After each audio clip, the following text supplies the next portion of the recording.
যখন ইট বানানো হয় আপনারা নিশ্চয়ই লক্ষ্য করেছেন কাঁচায় মাটি দিয়ে যখন প্রথম শেপটা আনা হচ্ছে তখন ঢেকে দেওয়া হয় যেন কোনোভাবে ওই ইটের উপরে বৃষ্টি না পড়ে, কারণ বৃষ্টি পড়লে ওটা কমে যাবে।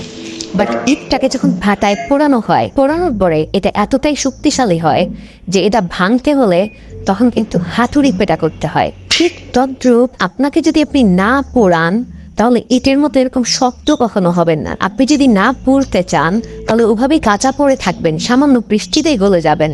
চয়েস আপনার যে আপনি সামান্য বৃষ্টিতেই গলে যেতে চান নাকি ইটের মতো একদম শক্তিশালী হতে চান। আর এমন শক্তিশালী হতে চাইলে পুড়তে হবে, আপনাকে প্রচুর পরিমাণে পুড়তে হবে।